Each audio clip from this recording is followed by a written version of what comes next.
वैभव कुमार उनका स्वजातीय है, मैं बार बार आपको समझा रहा हूँ। ये एक जातिवादी मानसिकता का व्यक्ति है जो वैभव कुमार के लिए किसी भी हद तक जाएगा, क्योंकि वैभव कुमार उनके जाति से बिलोंग करते हैं। और सबसे बड़ी बात मैं आप बता रहा हूं कि अरविंद केजरीवाल के सारे राज वैभव कुमार जानता है।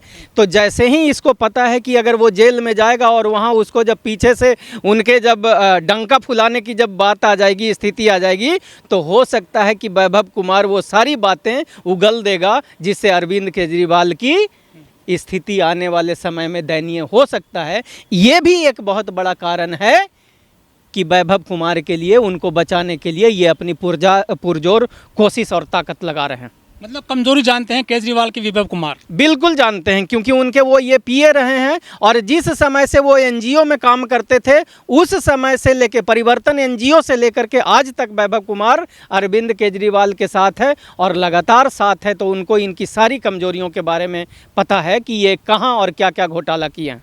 चाहे बीजेपी की सरकार बन जाए, चाहे आम आदमी पार्टी की सरकार बन जाए, लाभ सिर्फ 10% वाले सवर्णों को पहुंचने वाला है। एससी एसटी ओबीसी माइनॉरिटी जो 90%, जिसको हम डायमंड परिवार के लोग कहते हैं, वो लोग दोनों कंडीशन में, चाहे बीजेपी आ जाए चाहे आम आदमी पार्टी आ जाए, इनके हक और अधिकार छीने जाएंगे। इनके बच्चे बेरोजगार पढ़ने लिखने के बाद भी रहेंगे। जिस नज़रिए से मैं देखता हूं, मुझे अरविंद केजरीवाल एक जातिवादी व्यक्ति नज़र आते हैं और वो अपने जात के लिए, अपने समुदाय के लिए, अपने वर्ण के लिए, अपने लोगों के लिए वो हमेशा लड़ाई लड़ते हुए दिखाई देते हैं।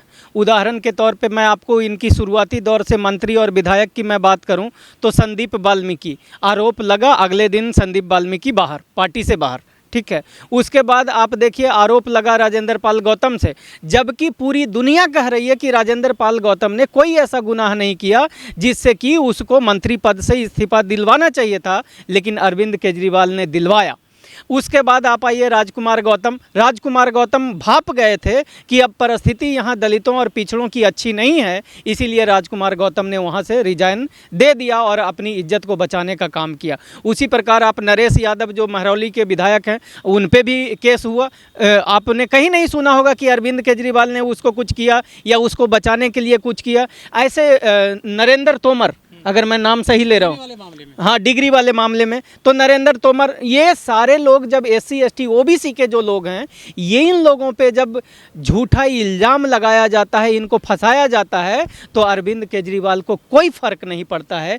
लेकिन जैसे ही उनके स्वजातीय विभव कुमार पे, एक लड़की के ऊपर, एक महिला के ऊपर, जो स्वाति मालीवाल उनकी ही पार्टी के हैं, उन पे जब आरोप लग जाता है, तो ये पूरे कुनबे को लेकर के, पूरे पार्टी को लेकर के, और मुझे दुख होता है कि उसमें वो एससी एसटी ओबीसी के लोग भी शामिल होते हैं, बिना ये समझे हुए कि अरविंद केजरीवाल सिर्फ और सिर्फ अपने स्वजातीय सवर्णों के लिए काम करते हैं। उनका दर्द इनको दिखाई देता है, लेकिन एक दलित और पिछड़े नेता जो उन्हीं के राजनीतिक पार्टी में है, उनका दर्द और उनके ऊपर झूठा इल्ज़ाम अरविंद केजरीवाल जैसे नेताओं को दिखाई नहीं देता है। मैं आपको फिर से कह रहा हूं कि ये एक जातिवादी मानसिकता का व्यक्ति है, और जब इसके जात के ऊपर बात आती है तो ये तुरंत एक्ट कर लेते हैं। लेकिन जैसे ही दूसरे लोग, मनीष सिसोदिया राजपूत जाति से हैं, इनको कोई फ़र्क नहीं पड़ा। संजय सिंह राजपूत जाति से है,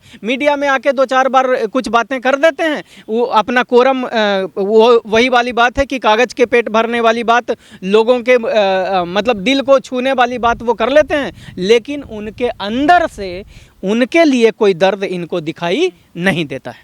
देखिए, स्वाति मालीवाल जी से एक दूरी इनकी रही है, और स्वाति मालीवाल जी के बारे में मैं आपको बता दूं कि कुछ दिन पहले मुझे किसी साथी ने कहा था कि स्वाति मालीवाल के प्रति उनका सम्मान था उस समय तक जब इन्होंने अपने मृत पिता, आपको जानकर बड़ी हैरानी होगी, अपने मृत पिताजी के ऊपर इन्होंने शोषण का, अत्याचार यानी उनके सेक्सुअल हरासमेंट का की जब बात कही थी, तो लोगों के मन से और दिल से स्वाति मालीवाल उतर गई थी। आपको ये बात जानकारी थी? महिलाओं को के खिलाफ आवाज़ उठाती हैं वो तो।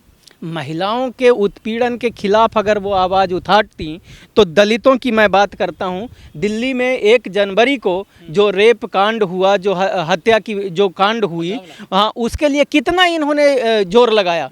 जब किसी महिला के प्रति, जो फिर से मैं कहता हूँ, 4 बच्चों की माँ, जिसको कि हॉस्पिटल के अंदर, वो हॉस्पिटल में काम करती थी, 40 वर्षीय महिला थी, उसको ब्राह्मणवादी और जातिवादी मानसिकता के लोगों ने मिलकर उसका वहाँ पे रेप किया और हॉस्पिटल के अंदर उसका बलात्कार करके और उसका कत्ल किया। तो उसमें स्वाति मालीवाल कहाँ सो रही थी? फिर मैं कैसे मान लूँ कि स्वाति मालीवाल महिलाओं की लड़ाई लड़ते हैं? यानी अगर वो लड़ाई लड़ती हैं तो कहीं ऐसा तो नहीं हमको पता लगाना पड़ जाएगा कि जब सवर्णों की बात आती है तो स्वाति मालीवाल के दिल का दर्द दिखने लगता है, लेकिन जैसे ही दलितों और पिछड़ों की बात आती है, उनकी महिलाओं की इज्जत लूटने की बात आती है, उनके मौत की बात आती है, उनके कत्ल की बात आती है, तो स्वाति मालीवाल जैसे लोग जो हैं अपने मुंह और कान और आँख ये तीनों बंद करके अपने एसी वाले कमरे में बैठ जाती हैं। और जो विभव कुमार हैं उनके लिए वो पैदल मार्च कर रहे हैं, तो ज़रूरी विधायक है उनके लिए या फिर पीए हैं? देखिए, इसमें एक चीज़ आपको बड़ी आसानी से मैं समझाने की कोशिश करता हूं, आपके दर्शकों को ये बात बड़ी अजीब लगेगी। देखिए, ये केजरीवाल, ये बीजेपी, ये जो दोनों राजनीतिक पार्टियां हैं, ये 10% आबादी सवर्णों को फ़ायदा पहुंचाने के लिए, ताकत पहुंचाने के लिए, दलितों पिछड़ों का हक मार करके सवर्णों को मजबूत बनाया जाए, आर्थिक रूप से सशक्त बनाया जाए, उसके लिए केजरीवाल और बीजेपी काम करती है। आप समझिएगा। तो तब मैं आपको बताना चाहता हूं कि ये जो हैं अरविंद केजरीवाल की पार्टी के जो लोग, उनको अंदर डाला जा रहा है और उनको बाहर लाया जा रहा है, ये सब आरएसएस के इशारे पे किया जा रहा है।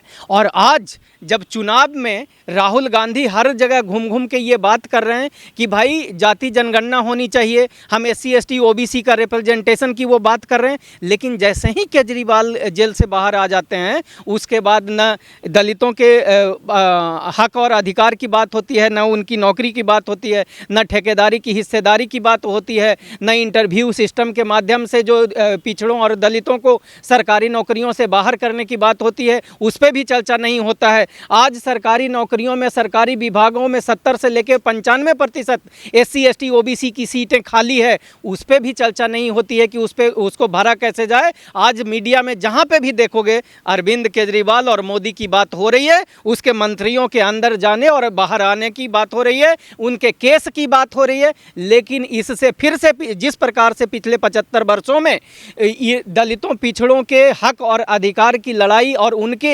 हिस्सेदारी की जो बात होनी चाहिए, उसको इसी प्रकार के कहानियों से भरमाया जाता है। और हमारे SC ST OBC के लोग भी इन्हीं कहानियों को देख करके वोट करते हैं। मैं फिर से आगाह करना चाहता हूं, चुनाव का समय है, जो राजनीतिक पार्टी आपके हक और अधिकार की बात नहीं कर रही है, उन राजनीतिक पार्टियों से आप सतर्क हो जाओ।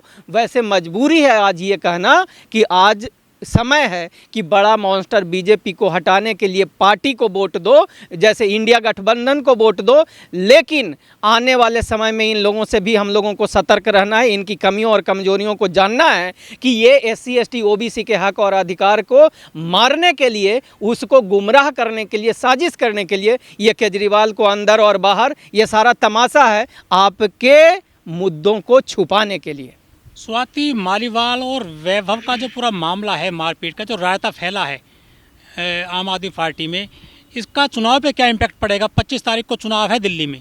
देखिए, इसका चुनाव पे बहुत ज़्यादा इम्पैक्ट कुछ पड़ने वाला है नहीं। ये दोनों की मिली भगत है।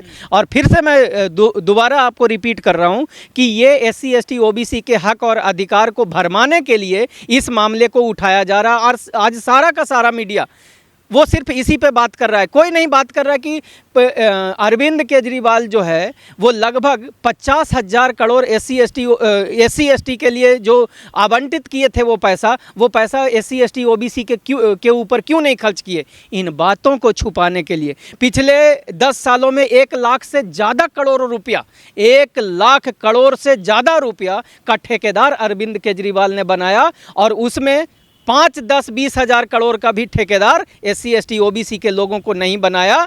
इन मुद्दों को भरमाने का और छुपाने के लिए ये सारी राजनीति और गेम खेला जा रहा है। अंत में चाहे बीजेपी की सरकार बन जाए, चाहे आम आदमी पार्टी की सरकार बन जाए, लाभ सिर्फ 10% वाले सवर्णों को पहुंचने वाला है। SC ST OBC माइनॉरिटी जो 90% जिसको हम डायमंड परिवार के लोग कहते हैं, वो लोग दोनों कंडीशन में, चाहे बीजेपी आ जाए चाहे आम आदमी पार्टी आ जाए, इनके हक और अधिकार छीने जाएंगे। इनके बच्चे बेरोजगार पढ़ने लिखने के बाद भी रहेंगे।